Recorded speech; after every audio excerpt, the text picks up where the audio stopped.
Hello students, আশা করি তোমরা সবাই ভালো আছো। করোনা ভাইরাসে আমরা সবাই এখন গৃহবন্দী। এই কারণে অনলাইন ক্লাসের ব্যবস্থা করা হয়েছে। রুটিনটা আমরা সব স্টুডেন্টদের কাছে পৌঁছে দিয়েছি। আজকে গুগল ক্লাসরুমে আমরা যে ক্লাসটা নেব তার বিষয়বস্তু আমাদের CC4-এর গবেষণা পদ্ধতি, বা আরও পরিষ্কারভাবে বলতে গেলে রিসার্চ ডিজাইন বা গবেষণা নকশা। তো এই গবেষণা নকশা বা রিসার্চ ডিজাইন বিষয়ে যে ধরনের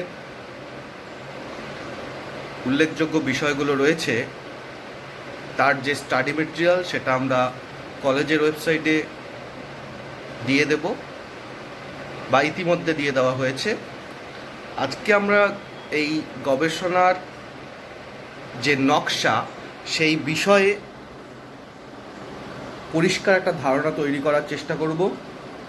এক্ষেত্রে উল্লেখযোগ্য হচ্ছে গবেষণা হলো এমন একটি প্রক্রিয়া বা পদ্ধতি যার দ্বারা আমরা সবসময় সত্যকে খুঁজে বের করার চেষ্টা করি এবং সবসময় একটা পরীক্ষা বা নিরীক্ষণের মাধ্যমে একটা সত্যতা যাচাই করার জায়গায় পৌঁছানোর চেষ্টা করি।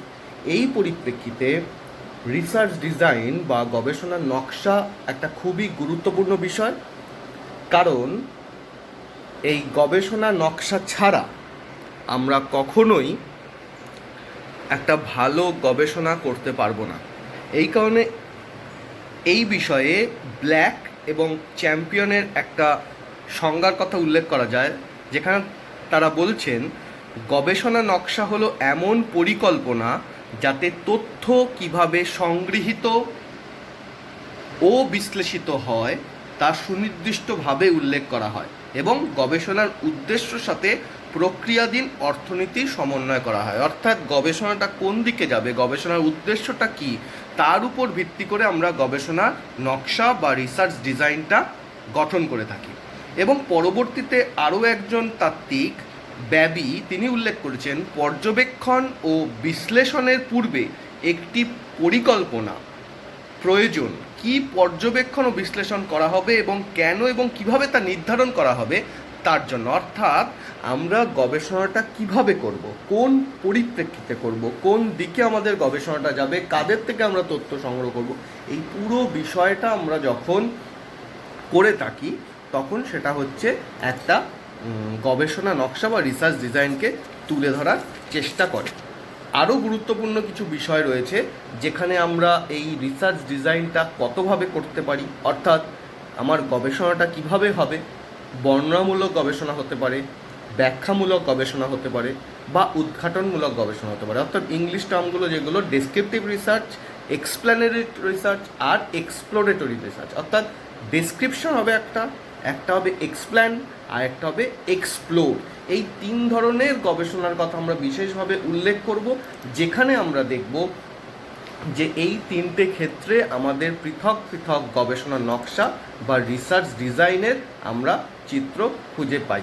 অর্থাৎ এই ডেসক্রিপটিভ রিসার্চের ক্ষেত্রে দেখা যায় যে আমরা কোনো একটা কমন বিষয়, যেই বিষয়টা গবেষণা করছি, এর আগে অনেক গবেষক সেখানে গবেষণা করেছেন বা সেই বিষয়ে গবেষণা করেছেন, সেই গবেষণার বিষয়বস্তুটাকে আমরা পুনরায় একটা গবেষণার দ্বারা একটা নতুন সত্য উদ্ঘাটনের চেষ্টা করছি, বা পূর্বের যে সত্যমূলক গবেষণা সেটা কতটা সত্য পরবর্তী সময়ে সেটাও ব্যাখ্যা করার চেষ্টা করছি এই ডেসক্রিপটিভ রিসার্চের ক্ষেত্রে। এবং এই তিনটের ক্ষেত্রেই বিশেষ গুরুত্বপূর্ণ যে বিষয় সেটা হচ্ছে যে কোনো বিজ্ঞানভিত্তিক অনুসন্ধান পদ্ধতির মূল লক্ষ্য হলো বিষয়বস্তুর বর্ণনা করা। অর্থাৎ বিষয়বস্তুটার আমাদের যে বর্ণনা সেটা খুবই একটা গুরুত্বপূর্ণ বিষয়, এবং তার পরবর্তীতে বিষয়বস্তুর বর্ণনা ছাড়াও গবেষণা পরবর্তী পর্যায়ে অগ্রসর হওয়ার ক্ষেত্রে কী প্রশ্নের উত্তর আমরা সবসময় খুঁজে থাকি। অর্থাৎ কোনো একটা বিষয়, উদাহরণ হিসাবে যদি বলি, চাইল্ড লেবার নিয়ে আমরা কাজ করছি বা শিশু শ্রমিক নিয়ে কাজ করছি, সেই শিশু শ্রমিক নিয়ে কাজ করার ক্ষেত্রে আমরা সবসময় দেখার চেষ্টা করছি কেন, কি কারণে শিশুদের আমরা এই শ্রমমূলক কাজে নিয়ে আসছি। অর্থাৎ এই শিশু শ্রমিকরা কেন বা কি কারণে এই কাজে আসছে, এটা যদি আমরা দেখতে চাই গবেষণার মাধ্যমে, তাহলে অনেক ক্ষেত্রেই আমরা দেখতে পারবো যে দারিদ্রতা একটা অন্যতম উল্লেখযোগ্য কারণ। অর্থাৎ এটাই হচ্ছে বর্ণনামূলক গবেষণা, যে এই কী বা কেন, এই প্রশ্নগুলোর উত্তর কিন্তু আমরা সবসময় খুঁজে বার করার চেষ্টা করি বা আমাদের সামনে চলে আসে। এই কী যখন এই প্রশ্নের উত্তরটা আমরা যখন দিতে যাই, তখনই সেটা হয় বর্ণনামূলক গবেষণা। অর্থাৎ শিশু শ্রমটা কী, এইটা আমাকে কিন্তু ডেসক্রিপশান করতে হবে। অর্থাৎ এই বিষয়টাকে যখন আমি বলবো, তখন সেটা হবে বর্ণনামূলক গবেষণা। আর যখনই আমি আসব কেন, অর্থাৎ তখনই আমাকে ব্যাখ্যা দিতে হচ্ছে কেন এই সমস্যাটা তৈরি হচ্ছে, কেন এই বিষয়গুলো আমরা সমাজে দেখতে পাই। যখনই কেন এই প্রশ্নের উত্তরটা আসে, তখন সেটা চলে আসে আমাদের পরবর্তী যে রিসার্চ ডিজাইন এক্সপ্ল্যানেটরি, অর্থাৎ এক্সপ্লেইন করছি, এক্সপ্ল্যানেটরি এর মধ্য দিয়ে কিন্তু আমরা এটার উত্তর খুঁজে পাই। অর্থাৎ এক্সপ্ল্যানেটরি এই রিসার্চের মাধ্যমে আমাদের কেন এই প্রশ্নের উত্তর আমরা খুঁজে পাওয়ার চেষ্টা করি। এছাড়াও আরেকটা যেটা আছে এক্সপ্লোরেটরি, বা আমরা যেটা বলছি উদ্ঘাটনমূলক, যেখানে এমন কিছু বিষয় আছে যেই বিষয়গুলো কিন্তু আমরা গবেষণা বিশেষভাবে দেখতে পারি না, বা যে বিষয়গুলো নিয়ে গবেষণা খুব বেশি হয়নি। উদাহরণস্বরূপ যেমন দিতে পারি যে হিজড়ে বিষয়ে গবেষণা কিন্তু আমাদের খুব বেশি এখন হচ্ছে, সমসাময়িক কালে হচ্ছে, কিন্তু পূর্বে অনেক বেশি হয়নি, আমরা লক্ষ্য করি।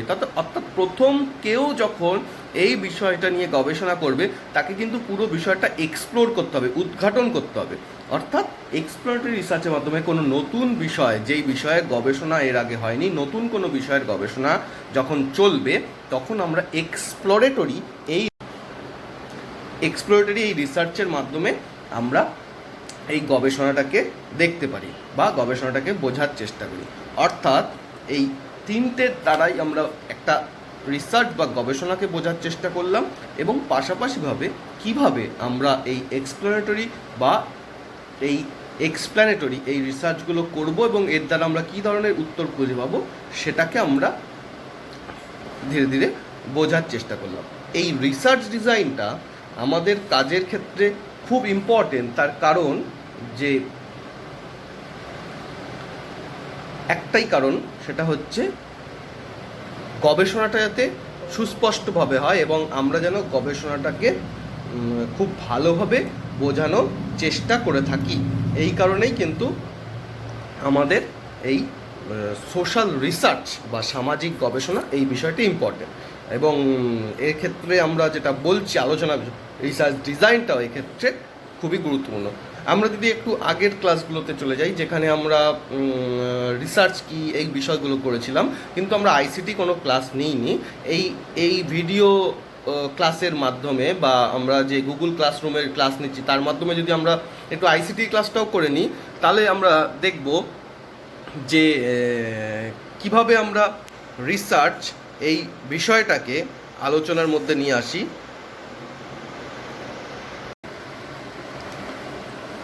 রিসার্চ মেথোডোলজি খুব ইম্পর্ট্যান্ট আমাদের সোশ্যাল সায়েন্স বা এই সামাজিক যে বিজ্ঞানগুলো আছে, এই ক্ষেত্রে রিসার্চ মেথোডোলজি আমরা যেটা করছি রিসার্চ, সেটা খুব গুরুত্বপূর্ণ। প্রথমেই আমরা দেখছি যে হোয়াট ইজ রিসার্চ, অর্থাৎ রিসার্চ গবেষণা আমরা বারবারই সংজ্ঞায়িত করছি। তো সেটা বলতে কি, এখানে যেটা বলছে, research refers to critical, careful and এক্সস্টিভ investigation or inquiry or experimentation or examination having its aims the revision of accepted conclusions in the light of newly discovered facts। অর্থাৎ এই রিসার্চটা কিন্তু সবসময় আমাদের একটা সমালোচনা তৈরি করে, আমাদের একটা নতুন ইনভেস্টিগেশন, নতুন অনুসন্ধান বা এনকোয়ারি এবং নতুন এক্সপেরিমেন্টেশন এক্সামিনেশনের দিকটাকে তুলে ধরার চেষ্টা করে। অর্থাৎ আমরা এই নতুনভাবে যখন এই গবেষণাগুলোকে করি, একটা কিন্তু অ্যাকসেপ্টেড কনক্লুশন বা একটা নতুন কিছু তথ্য বা নতুন কিছু গবেষণার দ্বারা নতুন কিছু বিষয় তুলে আনার চেষ্টা করি। এবং আরেকটা গুরুত্বপূর্ণ, research may be describe as systematic and critical investigation of phenomena towards increasing the stream of knowledge. এটা খুব গুরুত্বপূর্ণ এই কারণে, রিসার্চের ক্ষেত্রে কিন্তু আমরা খুব সিস্টেমেটিক হতে হবে এবং সেটা ক্রিটিক্যাল ইনভেস্টিগেশন হয়ে গেলে আমাদের মনে হলো আমরা এটা করে দিলাম, এমন কিন্তু বিষয়টা নয়। আমরা যেটা করব সেটা কিন্তু খুব বিজ্ঞানসম্মতভাবে করব এবং খুব সিস্টেমেটিক ওয়েতে করব, যাতে আমাদের এই যে গবেষণার বিষয়বস্তুটা, এটা কিন্তু কোনোভাবেই অবৈজ্ঞানিক না হয়। সুতরাং আমরা খুব সিস্টেমেটিক ওয়েতে এটা করার চেষ্টা করব। নেক্সট বলছে, যেটা আমি আগেই বলছিলাম, systematic knowledge is based on logic and it's verifiable, so research can be conducted on any phenomenon social and natural. অর্থাৎ এই যে আমাদের সায়েন্টিফিক নলেজ, এই যে আমাদের বিজ্ঞানসম্মত জ্ঞান, এটা কিন্তু পুরোপুরিভাবেই আমাদের লজিক আর ভেরিফায়াবল এই দুটো বিষয়ের উপর নির্ভর করবে। অর্থাৎ লজিক এই কারণে যে লজিক ছাড়া কিন্তু আমরা কোনোভাবেই এটা করতে পারবো না। লজিকটা কিন্তু আমাদের মধ্যে থাকতেই হবে, এই কারণে যে এটা একটা বিজ্ঞানসম্মত বিষয়। অপরদিকে যে social research is a systematic method of exploring, analysing and conceptualising social life with a view to critically examine the greater social life. অর্থাৎ সোশ্যাল রিসার্চের মাধ্যমে আমরা একটা এক্সপ্লোর করব, অ্যানালাইজ করব, একটা নতুন কনসেপ্টকে নিয়ে আসবো এবং আমাদের সেটাকে সোশ্যাল লাইফে খুব একটা ইম্প্যাক্ট ফেলবে। এইগুলো কিন্তু ইম্পর্টেন্ট। তারপরে রিসার্চের পরেই যেটা আসছে সেটা হচ্ছে দুটো জিনিস, ডেটা। একটা হচ্ছে primary data, secondary data. Primary data হচ্ছে প্রাথমিক তথ্য, যখন আমরা সরাসরি ফিল্ডে যাব, যখন আমরা সরাসরি মানুষের সাথে কথা বলবো এবং তথ্য খুঁজে বার করব, তথ্য সংগ্রহ করব, সেটা হচ্ছে প্রাথমিক তথ্য বা প্রাইমারি ডেটা। আর সেকেন্ডারি ডেটা হচ্ছে সেই ধরনের তথ্য যেগুলো আমরা সরাসরি মানুষের থেকে গ্রহণ করি না, আমরা কোনো বুক, জার্নাল বা কোনো সেন্সাস এরকম অন্য জায়গা থেকে ইনফরমেশান নিয়ে যখন আমরা গবেষণায় ব্যবহার করি, তখন সেটা সেকেন্ডারি তথ্য। অর্থাৎ ডেটা বা তথ্য দু ধরনের, একটা হচ্ছে প্রাইমারি ডেটা, একটা হচ্ছে সেকেন্ডারি ডেটা।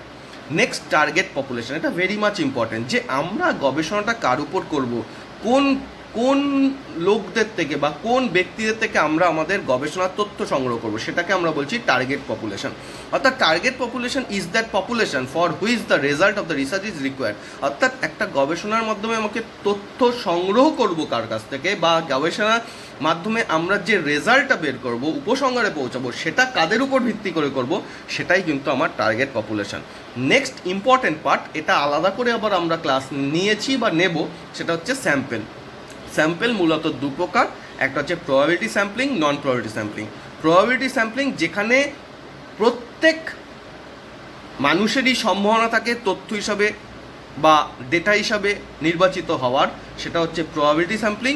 আর যেখানে সেটা থাকবে না, সেটা হচ্ছে নন প্রবাবিলিটি স্যাম্পলিং। অর্থাৎ নন প্রবাবিলিটি মানে প্রবাবিলিটি থাকবে সবার মধ্যে, সেটা হচ্ছে নন প্রবাবিলিটি স্যাম্পলিং। অর্থাৎ এই প্রবাবিলিটি যখন থাকছে তখন সেটা প্রবাবিলিটি স্যাম্পলিং। অর্থাৎ নন প্রবাবিলিটি স্যাম্পলিংগুলোর ক্ষেত্রে কিন্তু এই প্রবাবিলিটি থাকছে না। অর্থাৎ এই প্রবাবিলিটি স্যাম্পলিংয়ের যে ভাগগুলো দেখছি আমরা, simple random sampling, stratified random sampling, cluster sampling আর সিস্টেমেটিক র্যান্ডম স্যাম্পলিং। সিম্পল র্যান্ডমের মধ্যে আবার লটারি মেথড বা র্যান্ডম নাম্বার টেবিলস রয়েছে। এই পুরো বিষয়গুলোতেই কিন্তু গবেষণা সেই সমস্ত গবেষণার ক্ষেত্রে করা যাবে যেখানে পুরো পপুলেশন সম্পর্কে গবেষক সম্পূর্ণ তথ্য থাকবে। অর্থাৎ পুরো একটা এরিয়ার যখন আমাদের পপুলেশন লিস্ট থাকবে, তখন আমরা এই প্রবাবিলিটি স্যাম্পলিং করতে পারবো এবং এই প্রবাবিলিটি স্যাম্পলিংয়ের মাধ্যমে ওই পপুলেশনের যে কোনো একজনই কিন্তু তথ্য হিসাব মানে আমাদের ডেটা হিসাবে নির্বাচিত হতে পারে। নেক্সট যেটা আসছে আমাদের নন প্রবাবিলিটি স্যাম্পলিং, এটাই আমাদের কাছে বেশি ইম্পর্টেন্ট। নন প্রবাবিলিটি স্যাম্পলিংয়েই আমরা মূলত গবেষণা কাজগুলো করে থাকি। এর মধ্যে আমরা 4টে পয়েন্ট দেখছি: purposive sampling, snowball sampling, quota sampling and accidental sampling. এই সবগুলোতেই কিন্তু আমরা আমাদের গবেষণার বিষয়বস্তু বা আমাদের গবেষণার যারা টার্গেট পপুলেশন তাদের উপর নির্ভর করে স্যাম্পলিংগুলো কালেক্ট করি। অর্থাৎ এখানে পারপাসিভ স্যাম্পলিং বলতে আমার গবেষণার উদ্দেশ্যর কথা মাথায় রেখে যখন আমি তথ্য সংগ্রহ করব, বিভিন্ন হাউস হোল্ডের কাছে গিয়ে যাদের পাবো তাদের থেকেই তথ্য সংগ্রহ করব, সেটা হচ্ছে পারপাসিভ স্যাম্পলিং। স্নোবল স্যাম্পলিং এমন গবেষণা আছে যেই গবেষণায় আমরা সরাসরিভাবে তথ্য খুঁজে পাই না। অর্থাৎ তথ্যটা খুঁজে পেতে গেলে আমাকে অনেকের কাছ থেকে জিজ্ঞাসা করতে হয়, সেক্ষেত্রে আমরা স্নোবল স্যাম্পলিং করব। অর্থাৎ আমি যদি একটা ডেটা পাই, সেই ডেটা থেকে আরও দুটো, তারপরে আরও 4টে ডেটা খুঁজে পেতে পারি, সেই জন্য এটাকে স্নোবল স্যাম্পলিং বলা হচ্ছে। অর্থাৎ বরফের একটা গোলা যখন আমি এরকম করে সরিয়ে দেবো, তখন সেই বরফের মধ্যে যেতে যেতে ওই গোলাটা বড় হয়। এই ধারণার উপর নির্ভর করে আমাদের স্নোবল স্যাম্পলিং হয়েছে। এবং স্নোবল স্যাম্পলিংয়ের ক্ষেত্রে মূলত যেই পপুলেশনগুলো আমরা সাধারণত খুঁজে পাই না। যেমন ফর এক্সাম্পল হিজড়ে নিয়ে যদি কোনো গবেষণা করা হয়, সেই গবেষণাটা কিন্তু সবসময় আমরা অ্যাভেলেবেল পাই না। তার ফলে একজনকে ধরলে তার থেকে দুজনে ইনফরমেশন পাই, তার থেকে চারজনে ইনফরমেশন পাই। এই ভিত্তিতে কিন্তু আমরা এই তথ্যটা সংগ্রহ করি। আর কোটা স্যাম্পলিং বা অ্যাক্সিডেন্টাল স্যাম্পলিংয়ের মধ্যে কোটা স্যাম্পলিংয়ে আমরা বিভিন্ন স্ট্র্যাটিফাইড বা স্ট্র্যাটায় ভাগ করে নিই, তার পরিপ্রেক্ষিতে আমরা স্যাম্পলিংটা করি। আর অ্যাক্সিডেন্টাল স্যাম্পলিং যখন যে ডেটা পাই সেই ডেটাকেই আমরা আমাদের স্যাম্পল হিসেবে গ্রহণ করি। এবং এই রিসার্চ ডিজাইনের ক্ষেত্রে আরও ইম্পর্টেন্ট একটা জিনিস পার্ট, সেটা হচ্ছে টেকনিক্স অফ ডেটা কালেকশন। আমরা কীভাবে কোন টেকনিকে ডেটাটা কালেক্ট করব, এটা খুব ইম্পর্টেন্ট। এই তিনটে জিনিসই আমরা আবার বড় করে পড়বো। শুধু এখানে প্রাথমিক ধারণা যে আমাদের খুব গুরুত্বপূর্ণ তিনটে টেকনিক্স হচ্ছে observation, interview, case study. Observation অর্থাৎ আমরা কারোর থেকে কোনো রকম তথ্য সংগ্রহ করব না, শুধুমাত্র যেটা করব পর্যবেক্ষণ করব। অর্থাৎ লক্ষ্য রাখবো কে কিভাবে কী ধরনের অ্যাক্টিভিটি করছে, কী ধরনের বিহেভিয়ার করছে, তার উপর পর্যবেক্ষণ বা অবজারভেশন করেই কিন্তু আমরা তথ্য সংগ্রহ করব।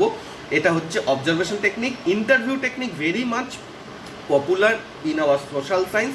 আমাদের সামাজিক বিজ্ঞানের ক্ষেত্রে এটা খুব গুরুত্বপূর্ণ এবং এটার মাধ্যমেই আমরা সাধারণত তথ্য সংগ্রহ করে থাকি। ফেস টু ফেস ইন্টারাকশান ইন্টারভিউয়ের একটা গুরুত্বপূর্ণ উপাদান।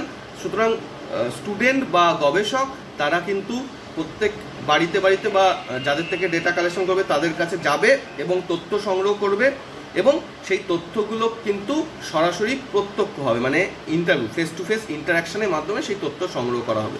এবং তারপরে হচ্ছে কেস স্টাডি। এই কেস স্টাডির ক্ষেত্রে আমরা খুব ইউনিক বিষয়গুলোকে আমাদের মধ্যে নিয়ে আসি এবং তাদের আমি পর্যবেক্ষণ করি, তাদের থেকে তথ্য সংগ্রহ করে এই কেস স্টাডি মেথডটাকে আমরা ফলো করি। সুতরাং এই স্লাইড শো বা আইসিটি এইটা আমাদের আজকে একটা ইম্পর্টেন্ট পার্ট।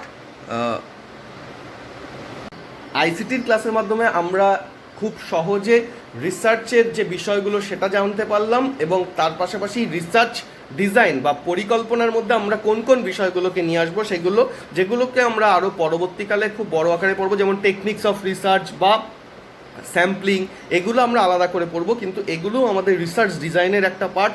রিসার্চ ডিজাইন বা গবেষণার প্রকল্প বা গবেষণার নকশা যখন তৈরি করব, কোন মেথড আমরা ফলো করব, কোন টেকনিক আমরা ব্যবহার করব, বা কোন স্যাম্পলিং মেথড আমরা ইউজ করব, এগুলো সবগুলোই কিন্তু এখানে গুরুত্ব পায় বা গুরুত্বপূর্ণ বিষয় হিসেবে বিবেচিত হয়। এবং আমরা রিসার্চ ডিজাইনের মধ্যে কিন্তু এই বিষয়গুলোকে উল্লেখযোগ্যভাবে গ্রহণযোগ্যতা দিয়ে থাকি। সুতরাং আজকের এই ক্লাসটা খুব কম সময় 15 মিনিটস বা 20 মিনিটসের এই ক্লাসটা হলো। এখানে আমরা রিসার্চ ডিজাইন বিষয়টাকে আলোচনা করার চেষ্টা করলাম। তোমাদের বোঝার পরে তোমরা স্টাডি মেটেরিয়ালগুলো ওয়েবসাইটে পেয়ে যাবে। যদি কোনো প্রশ্ন থাকে আমরা এর পরবর্তীকালে জুমে ভিডিও অনলাইনের মাধ্যমে ক্লাস নেব, সেক্ষেত্রে তোমরা তখন সরাসরিভাবে প্রশ্নগুলো করতে পারবে। আশা করি এই ভিডিও কনফারেন্সিংয়ের যে ক্লাসটা এই মুহূর্তে হলো রিসার্চ ডিজাইনের উপর, সেটা তোমাদের কোর্সটাকে অনেক এগিয়ে নিয়ে যাবে, বা তোমাদের এই কোভিড-19 সময়কালে যে তোমাদের ক্লাসগুলো মিস হয়ে যাচ্ছে তার একটা অল্টারনেট ক্লাস হিসাবে বিবেচিত হবে এবং তোমরা উপকৃত হবে। Thank you. পরবর্তী ক্লাসের যে রুটিন আছে সেই অনুযায়ী জুমে আমরা আবার দেখা করব ভিডিও কনফারেন্সিং মাধ্যমে। তখন এই বিষয়ে যদি কোনো প্রশ্ন থাকে সেই প্রশ্নগুলো আমরা নিয়ে নেব। Thank you.